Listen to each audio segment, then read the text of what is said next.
बस दो शब्दों से मैं अपने मन की बात रखना चाहूंगी आप सभी के सामने। ये मन की बात नहीं है, सत्य है। जब हम पहली बार सिद्धेश्वर धाम गए थे सतना, तो यहाँ से हमें लेकर जाने वाली जो यहाँ आयोजन करता है श्रीमती मधु सूद जी, वो मेरी बुआ हैं। वो ही मेरे को पहली बार सगमा लेकर जाने का विचार बनाई थी और उन्हीं के पीछे पीछे मैं वहाँ तक पहुँची थी।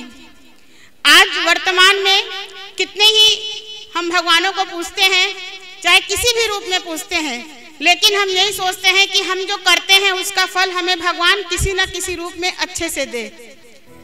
महाराज जी, मैं ये बात बताना चाहूँगी, जब आपके पास गई थी तो जो दर्शन हुए थे मेरे को बालाजी के, मैं बस वो बात बताना चाहूँगी कि हनुमान जी की कृपा से जब मैं भरी बारिश में गुरुजी के पास गई थी, मेरा पर्चा बने काफ़ी टाइम हो गया है गुरुजी की कृपा से, और पेशी करने जा रही थी तो वहाँ बहुत बारिश थी, बहुत ज़्यादा वहाँ का माहौल में पानी भरा हुआ था और मैं खुद स्वयं अकेली गई थी। तो मैं मन ही मन सोच रही थी कि हे सिद्धेश्वर धाम मेरे बालाजी, मैं आपके पास आई हूँ तो इतने पानी में यहाँ से वहाँ तक कैसे जाऊँगी, क्योंकि पानी बहुत भरा हुआ था और कोई और भी साधन नहीं था वहाँ खड़े होने या रुकने का। तो बहुत दूर था यहाँ से, जहाँ मैं खड़ी थी स्टेशन के पास से, सगमा के स्टेशन के पास से। तो मैं अपने ही मन में सोच रही थी कि सिद्धेश्वर धाम बालाजी सरकार, आपकी तो महिमा बहुत ज़्यादा है, बहुत आपकी बखान है पूरी दुनिया में। तो मेरे को वहाँ तक जब बुला रहे हो, इतने दूर से बिलासपुर से आ गई, तो यहाँ से वहाँ तक जाने के लिए साधन नहीं है। और मन ही मन ये बात मैं सोच रही थी कि थोड़ी देर बाद एक इतना बड़ा बच्चा, कोई व्यक्ति वहाँ नहीं था, दूर दूर तक वहाँ पे घर नहीं थे जहाँ मैं थी।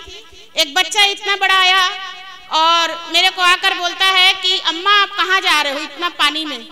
तो मैं उनको बोली कि मैं बिलासपुर से आई हूँ बेटा, ये सिद्धेश्वर धाम बालाजी के दर्शन करने आई हूँ और मैं बालाजी के लिए वहाँ जा रही थी, कुछ कुछ सामान रखी थी और पूरी इतनी भीग चुकी थी और मन ही मन बोल रही थी, हे भगवान मेरे को बुला तो लिए हो, लेकिन मैं यहाँ तक आपके दरवाजे तक कैसे पहुँचूँ। जब वो बच्चा आया मैं इतना ध्यान नहीं दी। जब वो मेरे साथ साथ बोला कि दीजिए अम्मा जी, मैं आपका सामान पकड़ लेता हूँ, मैं आपको पानी पार करा देता हूँ। और जब वो नहीं आया था तो मेरे इतना पानी था, और जब वो आया और मेरा हाथ पकड़ा और जब हम धीरे धीरे चलने लगे तो पानी कम होता गया, जबकि गहराई उतनी ही थी। मुझे समझ नहीं आई ये बात। जब मैं धाम पर पहुंची और रास्ते में बच्चा को मैं बोली, बेटा तेरा क्या नाम है? तो बोला मेरा नाम आप जानते हो अम्मा? मैं बोली मैं आपको नहीं जानती, तू तो एमपी का है बेटा, मैं छत्तीसगढ़ से आई हूँ। उसके बाद वो बच्चा चला गया। तो हम छत्तीसगढ़ में रथन भाई, हम छत्तीसगढ़ में का कहते लड़का मन ला ले भाई खई खा ले, ले चॉकलेट खा ले, इस टाइप के। अब वो बच्चा आया, जब जा रहा था लौट के, तो मैं उसको पैसे दे रही थी 10 रुपए। मैं बोली ये ले बेटा चॉकलेट खा लेना।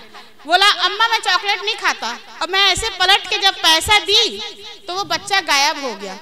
आप विश्वास नहीं मानेंगे, वो बालाजी का ही रूप था। ऐसे चंदन लगाया था और बंदन कलर की छोटी सी पेंट और ऐसे बंदन कलर की कमीज। वो बच्चा मेरे को पूरा नजर घुमा कर देखी, महाराज जी वो बच्चा मुझे नजर नहीं आया। और उसी पानी में इतना मोटा सांप एकदम सन्यासी बाबा के रूप में मेरे साथ फेरे लिया था। वहां पर जब मैं आई तो गुरुजी से अपनी बात रखी कि गुरुजी मैं बहुत डर गई थी, इतना मोटा सांप आ गया था। तब गुरुजी बताए कि बेटा आपको सन्यासी बाबा दर्शन दिए हैं।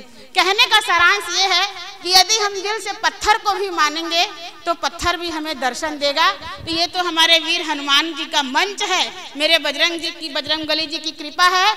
और जैसी कृपा हम सब पर होती है उन सभी पर हो जो इनको भगवान को मानते हैं, चाहे किसी भी रूप में माने, दुर्गा के रूप में, शंकर के रूप में, बजरंगबली जी के रूप में।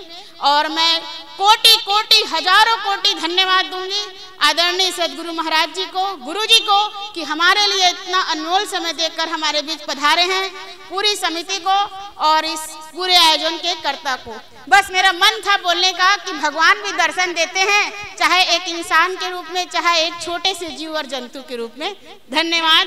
बोलिए बालाजी महाराज की, सन्यासी बाबा की, प्रेतराज सरकार